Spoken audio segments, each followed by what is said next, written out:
Assalamualaikum warahmatullahi wabarakatuh. Halo Packers, apa kabar? Semoga kalian sehat selalu ya. Setelah kita mengelilingi Bali, mulai dari Tabanan, Legian, Ubud, Jimbaran, dan kemudian destinasi penginapan akhir kita yaitu di Nusa Dua. Hotelnya mungkin bisa dikatakan ini adalah hotel termegah yang ada di Bali atau bahkan mungkin di Indonesia. Siapa yang bisa menebak? Ini dia bocorannya. Oke, sudah terdengar suara sen, kita akan belok kiri. Itu tandanya kita akan sampai di Apurva Kempinski Bali. Ini adalah hotel termegah di Indonesia menurut kami ya. Walaupun belum pernah mengelilingi Indonesia sih. Cuman kita bisa intip melalui travel agent dan bisa kita bandingkan sendiri ya. Kenapa sih banyak banget yang bilang bahwa ini adalah hotelnya para sultan yang kalau ke Bali itu pasti kesini gitu. Seperti apa sih kemewahan dari hotel ini? Tonton terus ya tanpa skip sampai akhir. Ini adalah security check yang kedua, yaitu dicek seluruh tas dan koper menggunakan screening mesin untuk barang dan body scanner untuk badan. Jadi kalau kita lewat itu ke scan ya, kita bawa apa aja.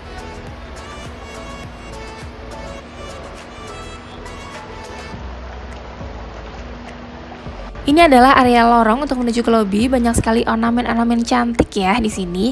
Dan ketika kita sampai di lobi, setiap tamu yang berkunjung akan disambut oleh staf hotel yang memakai pakaian adat seperti ini. Saat ini menggunakan pakaian adat Nusa Tenggara Timur, jadi berganti-ganti per 2 bulan gitu dalam rangka In Celebration of Unity in Diversity. Apurva Kempinski ini benar-benar kental banget ya Indonesianya. Welcome drinknya aja kita tuh mendapatkan ice sweet ginger yang asli Indonesia banget dan itu enak banget.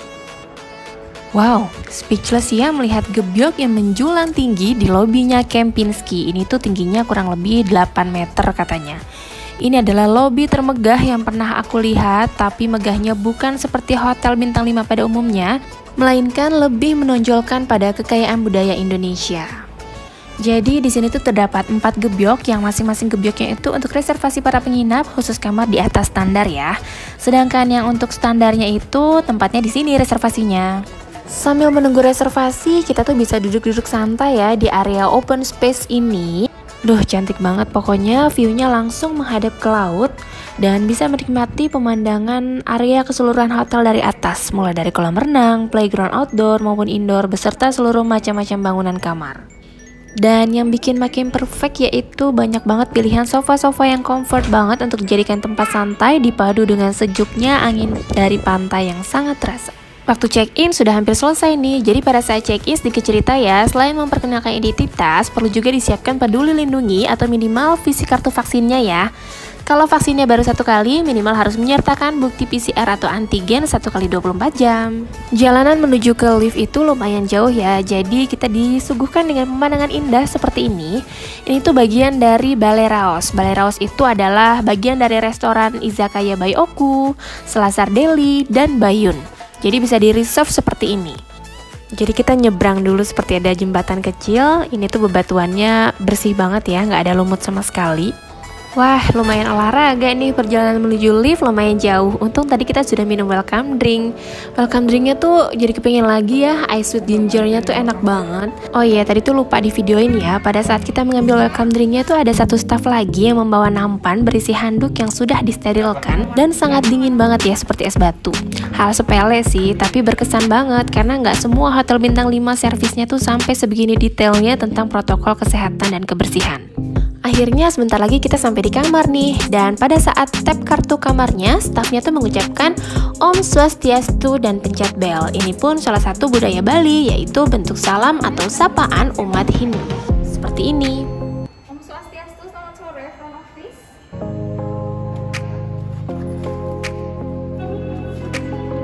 Ini dia kamarnya. Jadi begitu masuk ada replika dari Candi Candra Sengkala, yaitu dari Jawa Timur ya, dari Brawijaya.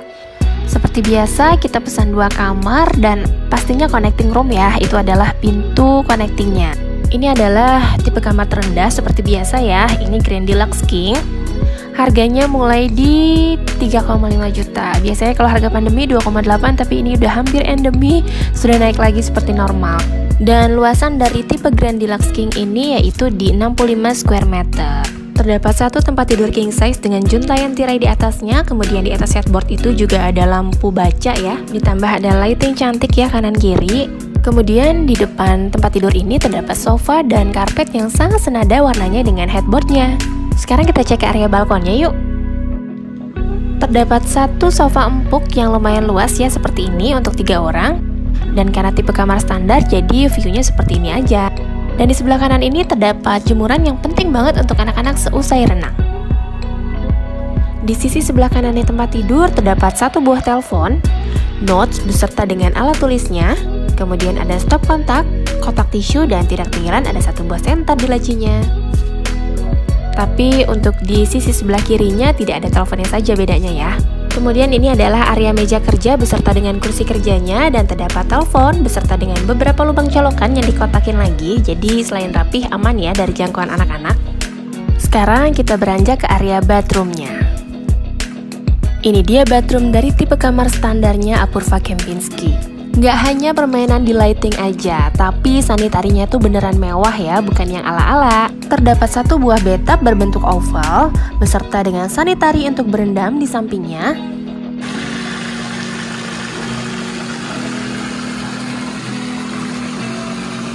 Terdapat 2 buah handuk kimono beserta dengan slippers dan ada timbangannya juga ya. Di area wastafel terdapat air mineral beserta dengan gelas.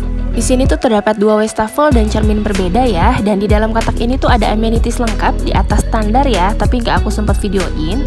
Kemudian ada bukaan botol untuk air mineralnya, ada kotak tisu, dan cerminnya pun ada 2, jadi kanan kiri semuanya sama ya.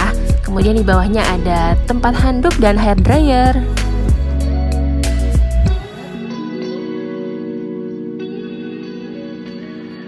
Kemudian di samping tempat wastafel ini terdapat 2 pintu berbeda, yang satunya adalah pintu untuk shower, khusus untuk mandi, dan terdapat amenities lengkap lagi. Kemudian di ruangan sebelahnya itu ada smart closet, jadi klosetnya ini bisa terbuka otomatis ya, ada sensornya. Dan ini adalah tombol-tombolnya, untuk flash otomatis mau yang soft atau medium, dan tempat duduknya ini hangat ya, jadi kalau kita dudukin tuh nyaman. Kemudian ada teleponnya juga, tisu, dan tidak ketinggalan kotak sampah. Kayaknya nggak habis-habis ya membahas Apurva Kempinski ini selalu kental akan kebudayaan Indonesianya. Di area sofa ini ada komplementari berupa buah-buahan dan kue-kuehan khas Indonesia lagi. Di sini pun ada kuenya ya, jadi kita bisa cobain rasanya dan ada sebuah kartu yang menjelaskan nama-nama kue tersebut.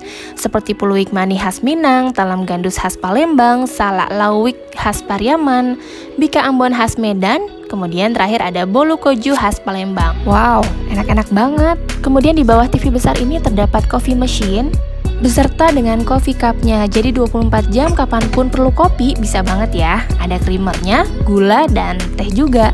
Kalau perlu tambahan batu es, ini dia tempatnya. Unik banget ya.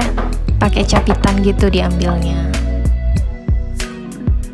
Pajangan ini juga kebudayaan Indonesia ya, tapi aku nggak tahu persis dari mananya. Dan setiap packaging ada tulisan Unity in Diversity, itu artinya kesatuan dalam keragaman. Kemudian di samping pintu masuk ini terdapat lemari pakaian yang cukup besar, terdapat payung, hanger, safe deposit, tempat penyimpanan koper yang cukup banyak, cermin, beserta dengan laundry bag.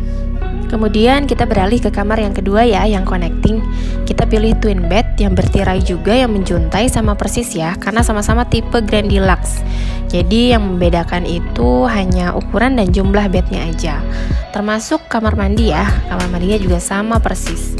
Oke, sekarang review kamar sudah selesai. Jadi fasilitas pertama yang mau dikunjungi anak-anak yaitu playground atau kids club.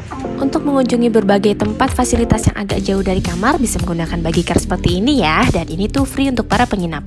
Oke, kita sudah sampai di kids clubnya. Dan ini adalah surga ya bagi anak-anak. Gak ketinggalan lagi ya, itu peta Indonesia terpampang jelas di situ. Benar-benar ya, di setiap sudut itu tentang Indonesia banget. Ini adalah bagian playground indoor ya. Dan ini tuh free untuk para penginap. Jadi kalau mau anaknya ditinggal tuh bisa meninggalkan nomor telepon orang tua. Dan cukup safety untuk anak-anak. Tapi untuk usia 6 tahun ke bawah baiknya didampingi oleh neni ya, karena ini 2 lantai. Wow, seru banget ya, kayak playground di mall-mall. Puas banget deh pasti anak-anak tuh bereksplor ke sana, ke sini, naik dan turun. Kemudian desainnya pun menarik dan lengkap banget ya. semuanya tuh serba berwarna-warni dan temanya tuh ceria banget untuk anak-anak. Karpetnya pun didesain seperti rerumputan dan jalanan mobil ya, yang safety untuk anak-anak berlari-lari karena empuk ya. Nggak hanya karpetnya aja, tapi di sekelilingnya juga serba empuk ya, jadi nggak khawatir kepentok sampai lebam atau terluka. Jadi cukup aman untuk anak-anak, walaupun tetap ya untuk bayi sampai dengan 6 tahun baiknya didampingi ya, karena ada 2 lantai dan cukup luas, jadi khawatir tersesat juga walaupun ada CCTV-nya sih. Oke, setelah puas bermain di playground, kita hunting aktivitas lainnya lagi, yaitu kita lihat jadwalnya di sini ya. Wow, banyak banget ya jadwalnya. Mulai dari morning yoga, berbagai macam aktivitas di fitness center, hingga sound healing. Kemudian recreation activity-nya juga ada water sport dan non-water sport. Dan contoh water sport lainnya yaitu seperti kayak. Ini tuh seru banget, nanti patut dicoba.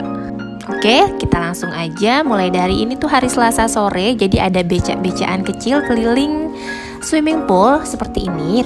Harusnya beca-becaannya tuh ada beberapa unit, tapi belum kembali. Dan akhirnya kita skip dulu deh untuk beca-becaannya dan beralih ke tempat kayak. Lebih seru nih. Wow, ini pertama kali anak-anak punya pengalaman mendayung kayak.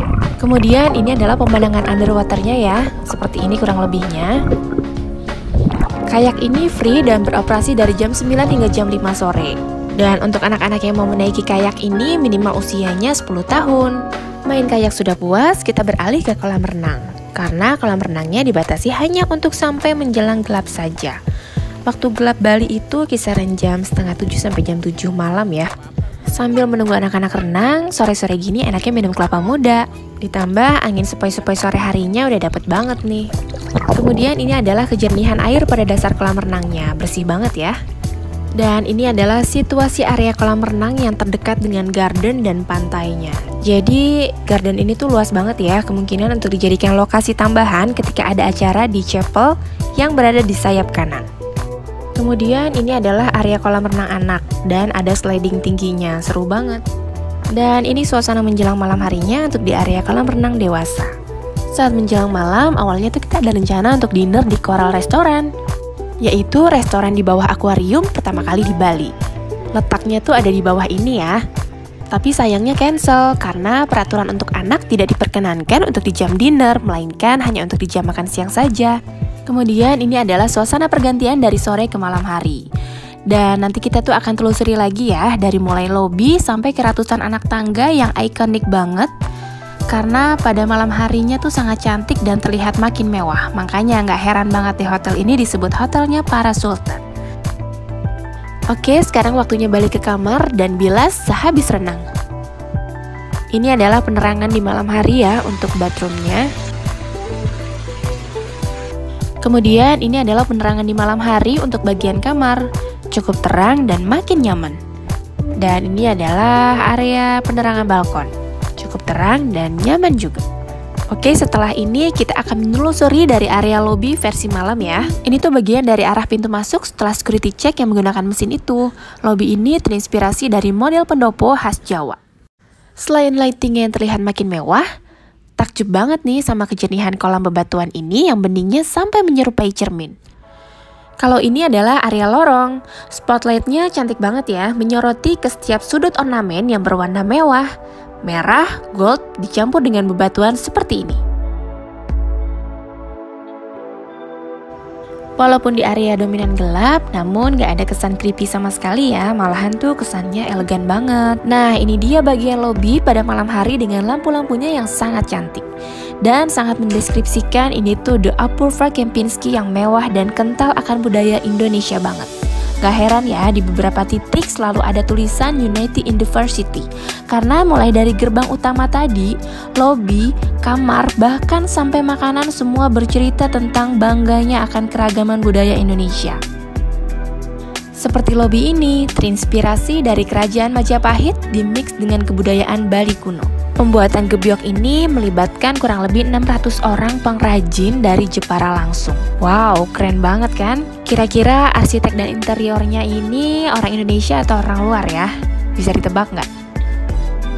Karena kebudayaannya ini kental banget dengan Indonesia, tentunya cinta Indonesia dong ya. ini tuh menggunakan arsitek asli Indonesia, yaitu Bapak Budiman Hendro Purnomo, dan berkolaborasi dengan desain interiornya yaitu Bapak Rudi Dodo dari Trivium Design Group.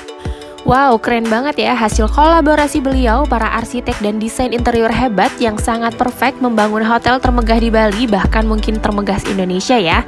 Sukses banget dalam menyatukan keragaman budaya Indonesia di dalam The Apurva Kempinski ini. Sampai lupa bilang ya, tadi tuh kita melewati 250 anak tangga yang menghubungkan lobi dengan area komunal dan bagian hotel. Tangga ini tuh terinspirasi dari tangga Pura Besaki. Dan ini adalah area kolam renang ketika waktu malam setelah kita melewati 250 anak tangga yang tadi. Jelas banget ya, kolamnya tuh clear banget tanpa kotoran sama sekali. Kemudian ini adalah waktu pagi, tepat pukul 6 pagi waktu Bali. Masih sedikit lebih gelap ya dibanding jam 6 pagi waktu Jakarta. Kita tuh mau hunting sunrise dari pantai saat masih sepi dan ternyata secantik ini. Pergantian dari awan gelap ke terang jadi agak keping-pingan dan biru gini ya awannya. Tapi karena sedikit berawan jadi nggak terlalu perfect ya untuk sunrise-nya. Tapi sebetulnya emang udah kesiangan sih ya untuk ukuran cari sunrise di jam 6 pagi. Tapi aku tuh suka banget kalau jalan pagi masih seger, masih belum terlalu banyak orang. Ini pasirnya aja masih dirata-ratakan seperti itu ya. Hambalan kursinya aja belum dipasang dan payung-payung pantai pun belum dibuka. Wah, akhirnya yang dinanti datang juga. Masya Allah cantiknya, walaupun timbul tenggelam ya karena berawan. Tapi segini aja tuh udah alhamdulillah. Ini tuh private beach-nya The Apurva Kempinski ya. Wow, luas banget. Jadi selain ada fasilitas kayak di sore hari, ada juga tuh jadwal sepak bola pantai yang bisa dinikmati para penginapnya. Wah, seru banget ya.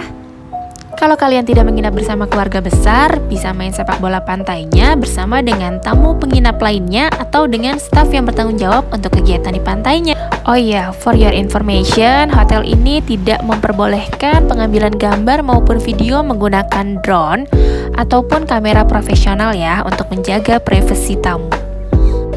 Ini adalah tempat bilas ketika kita sudah selesai bermain pasir di pantai. Jadi pasir-pasirnya tidak terbawa ke dalam ya. Kemudian ini adalah chapel yang bernuansa kayu, cantik banget ya. Ini tuh biasa digunakan untuk acara pernikahan. Garden ini pun bisa dijadikan tempat tambahan ketika ada resepsi di chapel tersebut. Cantik banget ya.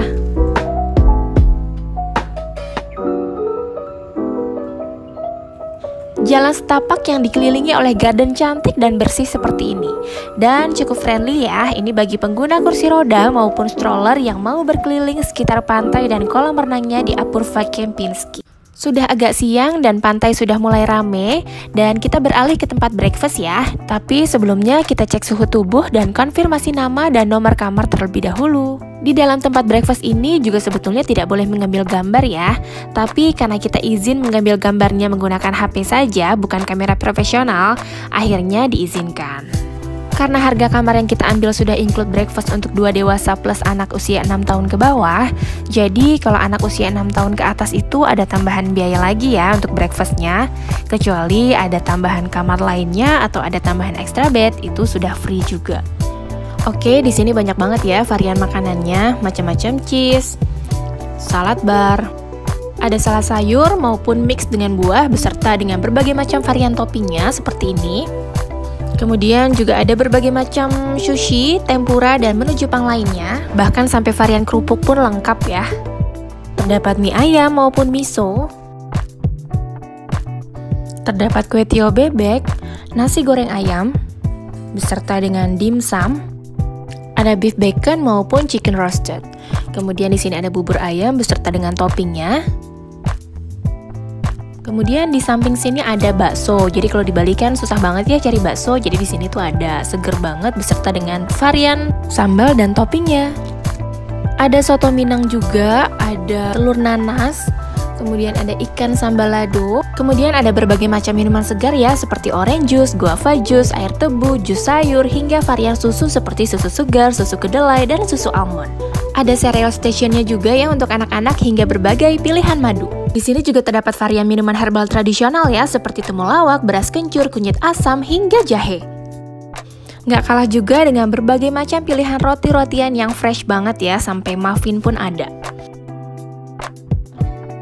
Kemudian gak kalah dengan pilihan buah-buahan segar ya, seperti buah kupas, buah potong, maupun buah yang mau dimakan langsung. Semuanya tertata rapih, ada yang di suhu ruang maupun di lemari pendingin. Kemudian kita bergeser ke samping sedikit, terdapat macam-macam silky puding, bubur mutiara, hingga yogurt. Kemudian ini adalah jajanan khas Nusantara. Banyak banget ya, mulai dari lemper, kue lumpur, ada risol, ada pastel, ada dadar gulung, semar mendem, kue mangkuk, hingga kue pukis.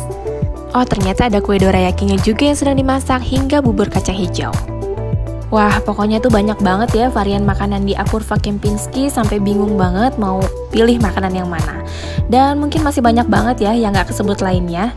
Yang pasti enak-enak banget, semuanya variatif, dan gak ketinggalan lagi ya soal kebudayaan Indonesianya. Banyak banget makanan berat maupun jajanan khas Indonesia. Setelah kenyang breakfast, jangan tidur ya, kita bakar kalori. Waktunya kita temani anak-anak renang sebelum waktu check out. Di sini ada ketentuan untuk menggunakan water slide-nya ya, supaya lebih aman.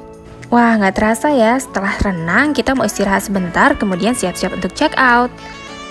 Salut banget untuk semua tim manajemen The Apurva Kempinski udah sukses membangun hotel yang berbalut dengan keanekaragaman Indonesia banget. Pokoknya cinta Indonesia banget lah ini hotel ya. Gak main-main memperkenalkan berbagai macam kebudayaan Indonesianya sangat kental. Karena di setiap sudut manapun yang ada di dalam hotel ini pasti berbalut dengan budayanya Indonesia banget. Dengan berberat hati kami pamit undur diri, semoga lain waktu kita bisa stay lebih lama lagi dengan cobain tipe kamar lainnya yang ada di Apurva Kempinski Bali ya. Kalau ada penilaian 1-10, aku akan kasih di nilai 10. Karena mulai dari bangunan, interior, kebersihan, keramahan, protokol kesehatan, kelengkapan fasilitas, keamanan, sampai makanan benar-benar dikelola dengan sempurna. Semoga bisa dipertahankan selamanya ya. Sukses terus untuk The Apurva Kempinski Bali, Indonesia. Sampai ketemu lagi di tempat staycation selanjutnya. Jangan lupa tonton terus video dari channel Packing Koper, di subscribe and di share ya sebanyak-banyaknya. Terima kasih. Wassalamualaikum warahmatullahi wabarakatuh.